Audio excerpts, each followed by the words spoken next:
My God will never fail. Oh, my God will never fail. I'm gonna sing a victory.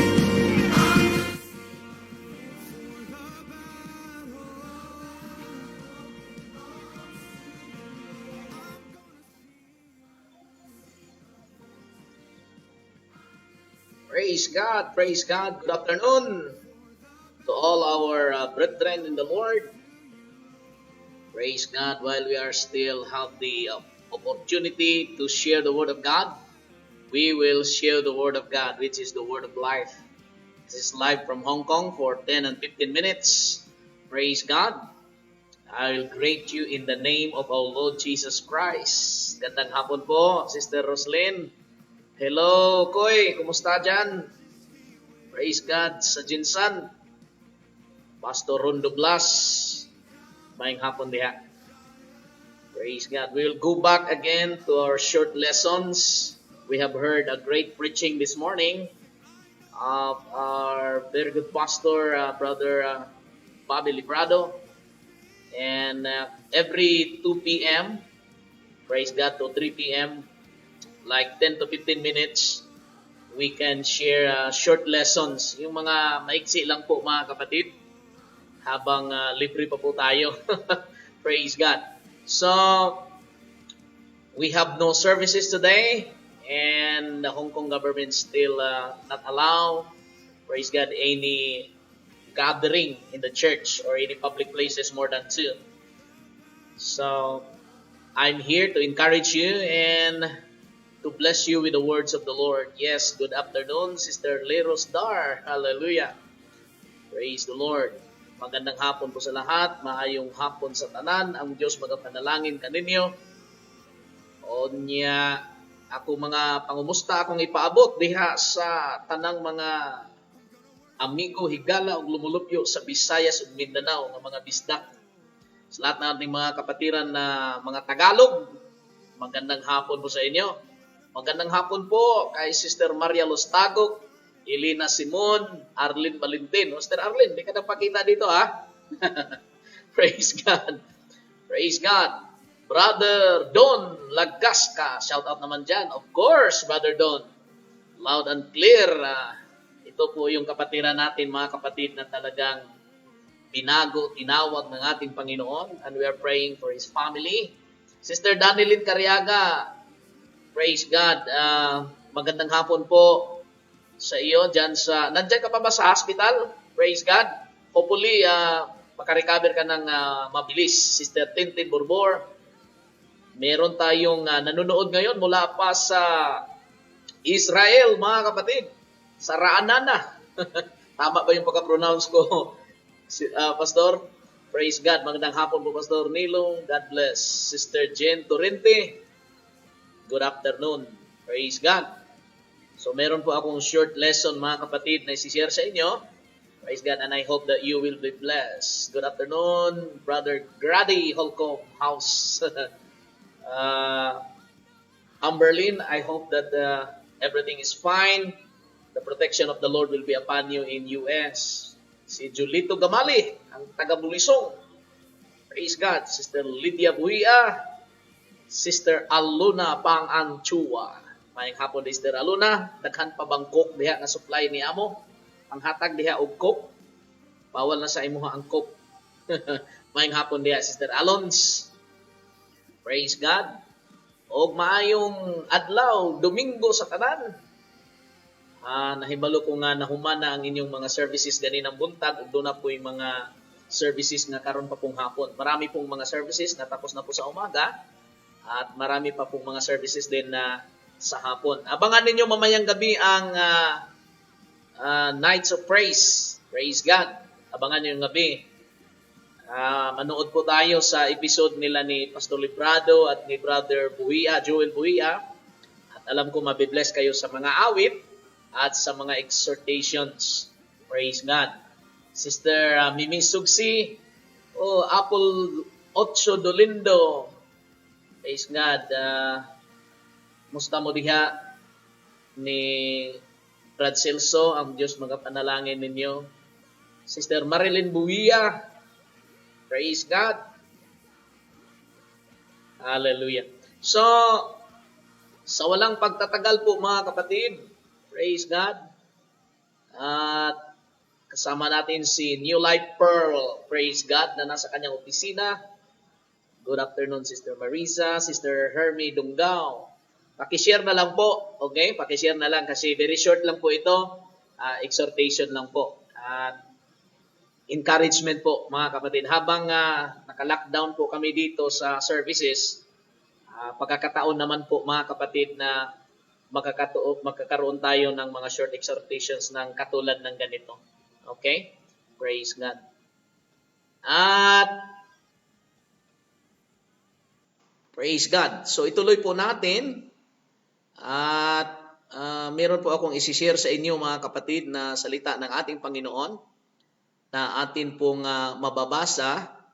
Praise God sa 2 Peter chapter 2 verse 1. Okay? 2 Peter chapter 2 verse 1. Praise God.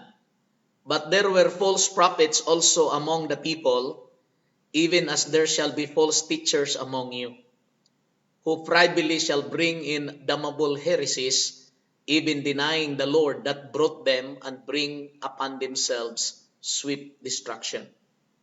If you will notice verse 1, mapapansin mo mga kapatid na kahit yung mga tao, o sabihin po nating mga kapatiran sa pananampalataya, sabi ng last lines, denying the Lord that brought them. It was the Lord who brought them to the church, but along the way, praise God, they backslid. Along the way, they brought false heresies and teachings. And the Bible said, and bring upon themselves swift destruction. Kaya kapag tayo po ay tinawag ng Diyos, nandito na po tayo sa gawain, praise God, magpasako po tayo mga kapatid. At kung meron pong mga inspiration ang Panginoon sa inyo na mga lessons o ano pang pagtuturo, isanggunin ninyo sa mga pastor o sa mga nakakataas sa inyo. Praise God, baka yung nasa isip mo ay taliwas na po sa nakasulat sa Bible. Kasi yun po ang karamihang nangyayari Praise God, na may mga weird na mga doctrine na minsan lalabas at maririnig po natin sa loob ng simbahan, yung mga taong nagdala sa mga weird na mga doktrina, lalo na yung mga prophecy mga kapatid, mga panaginip na panaginip, tandaan po nating mabuti na ang Bible nag-warning na po. Praise God, kahit sa Exodus ng mga Hudyo mula sa Egypt papuntang Israel, ay meron talagang mga false prophets at saka meron ding mga false teachers. Okay? Praise God. Na pasikrito ba na nagtuturo ng mga doktrina na taliwas na po. Hindi na po sa tamang daan mga kapatid. Yun po ang ingatan natin. Praise God. Sino po ang mga taong ito? Ang sabi ni Pedro, Peter said, these are the people who deny the Lord that, praise God, even the Lord, praise God, there was a time that the Lord brought them. It was the Lord who calls them, praise God, pero dahil yun nga, hindi nila nabantayan, hindi sila nagpasakop sa authority, ayaw din nilang magpakorek, ayaw din nilang, praise God, mapagalitan, ayaw nila mga kapatid ng ganon, lalo na pag matamaan sa preaching, praise God. So, bantayan natin yan dahil delikado po. Tingnan mo ang last line, no? Tingnan mo. And bring upon themselves, praise God, and bring upon themselves swift destruction. Praise God.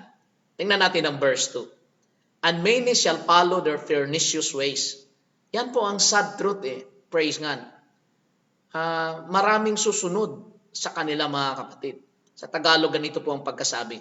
At maraming magsisisunod sa kanilang mga gawang mahahalay na dahil sa kanila ay pagsasalitaan ng masama ang daan ng katotohanan. Praise God. Kaya ang nangyayari po mga kapatid, kahit nandito na tayo sa apostolikong pananampalataya na nasa katotohanan, dahil sa kanilang ginawa na mga baluktot na mga doktrina, praise God, at marami ding sumusunod sa kanila dahil ayaw din nilang magpasakop sa leadership, ang nangyayari mga kapatid, praise God, pagsalitaan ng masama ang daan ng katotohanan. Praise God. Para bang, kung sa Bisaya pa, na naulawan, napahiya, mga kapatid, sa Tagalog, ang simbahan, ang gawain ng Panginoon dahil sa kanilang ginagawa. Praise God. Verse 3, ang sabi ng Bible, "And through covetousness shall they will vain words make merchandise of you, whose judgment now of a long time lingereth not, under damnation slumbereth not." Na, praise God, ang mga tao, mga kapatid, ay pinagperahan lang, mga kapatid, sabi ng Bible, sa Tagalog na pagkasabi, at sa kasakiman, sa mga pakunwaring salita, ay ipinangangalakal kayo. Na ang hatol nga sa kanila mula nung una ay hindi nagluluwat, at ang kanilang kapahamakan ay hindi nagugupiling. Praise God. Anong sabi ng verse 4? Hallelujah. "For if God spared not the angels that sinned, but cast them down to hell, and delivered them into the chains of darkness, to be reserved unto judgment." So kahit nga ang mga anghel na nagkasala, yung mga nagrebelde na sumunod kay Lucifer, sinabi talaga ng Bible, God did not spare the angels that sinned, but cast them down to hell, and delivered them into chains of darkness. Yun, matindi yan, mga kapatid, no? Praise God. Sa Tagalog, sapagkat kung ang Diyos ay hindi nagpatawad sa mga anghel nang nangagkasala ang mga yaon, kundi sila ibinubulid sa impyerno. Tandaan nyo, marami mga tao hindi naniniwala sa impyerno, pero maliwanag na sinusulat ng Biblia at pinatunayan ng mga apostoles ayon sa inspirasyon ng Espiritu na mayroong impyerno. Okay? So ang mga anghel ibinubulid na sa impyerno at ikinulong sa mga hukay ng kadiliman upang ilaan sa paghuhukom. Praise God. Napakatindi po mga kapatid. Verse 5, "And spared not the old world," yung sa panahon, mga kapatid, ni Noah, "but saved Noah the eighth person." Bakit sinabi dito sa line na si Noah ang pangwalo na tao? Praise God, na naligtas. Dahil si Noah po ang last na pumasok sa ark. So, nakikita natin yung concern ni Noah. Pinasok niya muna ang asawa niya, yung 3 anak niya kasama ang kanilang asawa, at sinigurado ni Noah na walang naiwan sa labas. Kasi yung mga tao ayaw naman pumasok Praise God. Kaya sinulat talaga dito sa Bible na pangwalo si Noah na naligtas. Kasi siya yung last na pumasok sa ark. Okay? Sana wag kayong malito, mga kapatid. "A preacher of righteousness, bringing in the flood upon the world of the ungodly." Praise God. So, si Noah, siya po ay isang preacher of righteousness, at dahil sa kanyang pangangaral ng righteousness, dumating ang flood sa mundo para sa mga hindi nga makadiyos na mga tao, mga kapatid. So tingnan natin ang verse na ito, kasi napakahalaga po ito, mga kapatid. "Spared not the old world, but saved Noah the eighth person." If you will look at the first letter of Peter, sa kanyang general epistle, ito po ang sinabi, "Who in the past were disobedient when God patiently waited in the days of Noah while an ark was being prepared." So ang ark, mga kapatid, talagang inihanda nila, kinukumpleto lahat according to the instruction of God. Pero yung mga tao, mga kapatid, ay talagang disobedient. Pero yung patience ng Panginoon, talagang hinabaan nga ni Noah yung mga taon na gawin ang arka, mga kapatid. Praise God. So, maraming mga taon bago natapos ang ark, ang patience talaga ng Panginoon ay nag-aantay sa kanila, mga kapatid. But, it was recorded that in the past, people were disobedient when God patiently waited in the days of Noah while an ark was being prepared. In it, sinabi dito, mga kapatid, a few, that is 8 people, were saved through water. So nakikita nyo sa verse 20,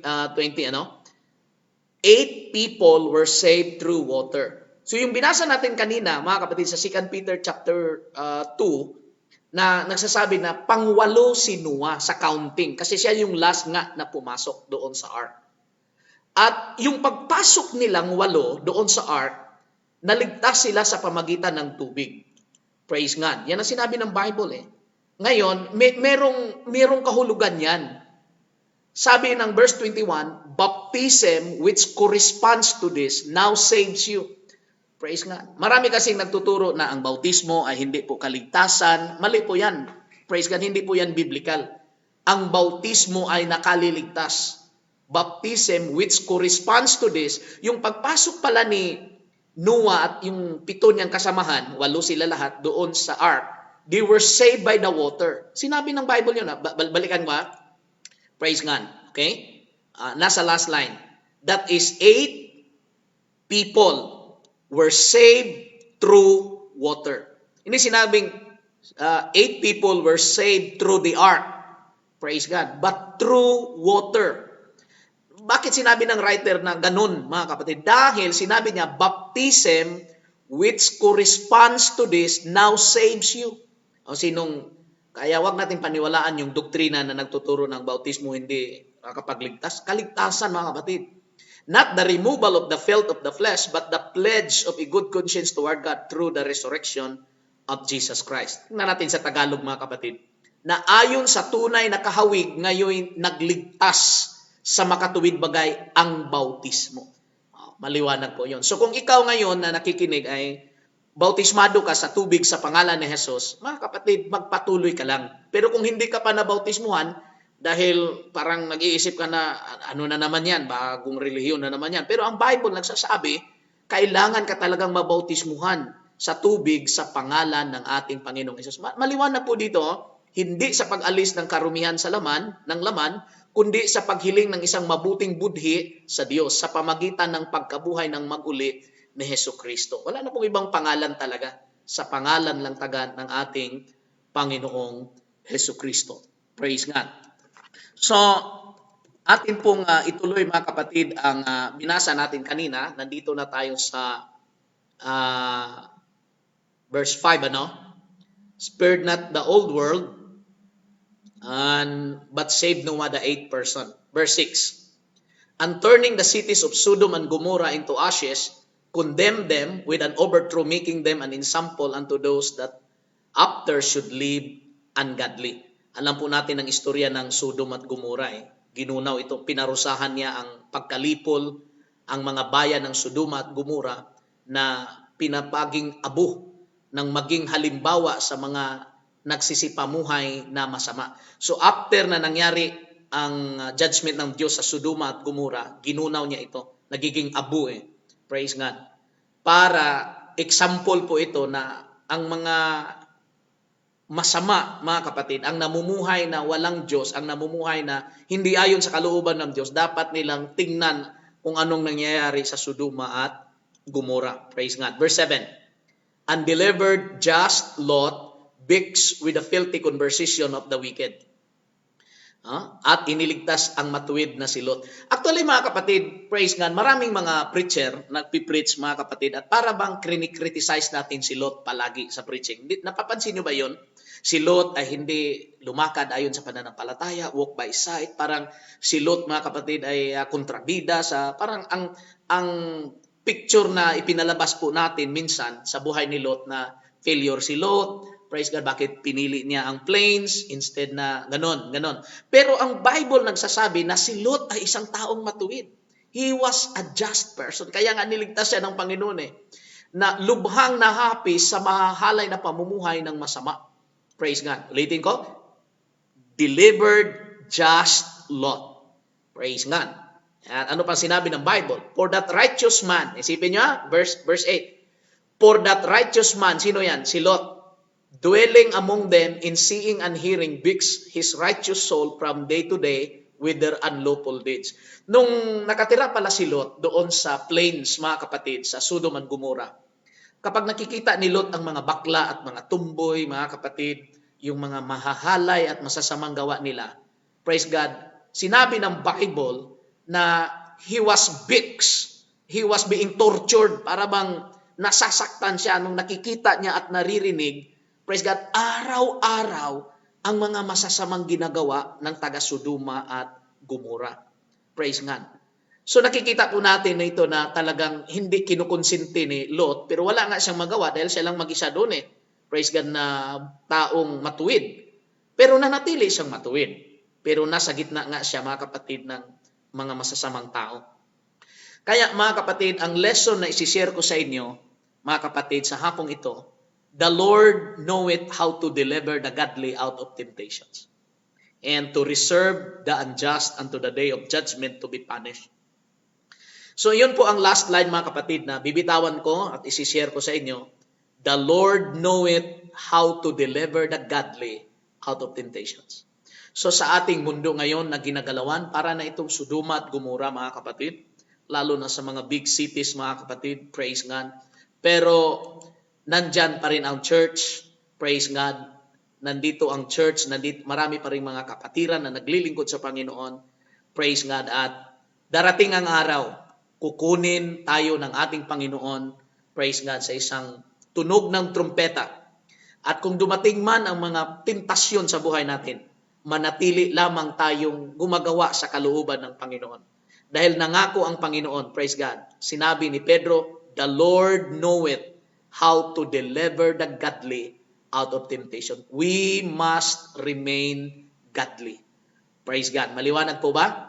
We must remain godly. How? Be subject to the authorities. Be humble yourself. Magpasakop ka, mga kapatid. Kung may mag-correct sa iyo, pastor man, leader man, tanggapin mo basta nasa salita ng Panginoon. Yun lang po ang sikrito, mga kapatid. Yan lang po talaga ang sikrito. Praise God. Hallelujah. Ano pang sinabi ni Peter, mga kapatid?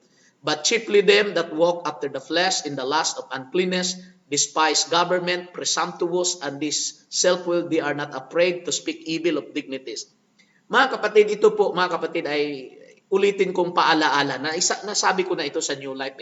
Minsan nga may mga pastor, may mga kilala tayong mga kaibigan, mga kapatid, na nagsasalita ng mga maaanghang na mga salita sa dating administrasyon o mga sino mang nasa gobyerno, mga kapatid. Praise God, hindi na po dapat yan para sa ating mga Kristiyano. Bantayan po natin yan, mga kapatid. Do not despise government. Praise God, o nung paano ba nila pinatakbo. Our job is to pray, praise God, at support, praise God. Ganon, mga kapatid. So, let us not speak evil of dignities. Kahit hindi yan sila Christian, praise God, na katulad sa pananampalataya natin, dahil sila ay inilagay ng Diyos sa posisyon na yan, mga dignitaries, mga kapatid, huwag tayong magsalita ng masama laban sa kanila. Praise God. So, these are the words of life na isishare ko po sa inyo at purihin ang ating Panginoon. Praise God. At salamat sa kanyang habag at biyaya sa atin. Praise God. Hallelujah. Kasama natin ang Diyos palagi, mga kapatid. At magandang hapon kay Sister Miriam. Praise God. I-review na lang ito, Sister Miriam, dahil short lang ito. Tapos na rin ako. Hallelujah. Sister Pebby Lucilio, Rinalyn Baros, Sister Arnett Graelios. Dagdagan mo na ang baby niyo. Praise God. Hallelujah.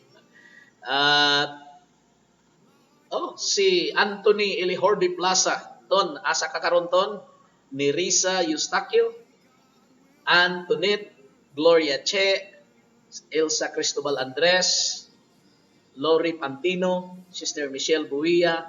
God bless. Praise God. God bless. Hanggang dito lang po tayo. Merly Clay, magandang hapon po. Every 2 o'clock, araw-araw, mga kapatid, ay magkakaroon po tayo ng Word of Life. Very short exhortation and encouragement.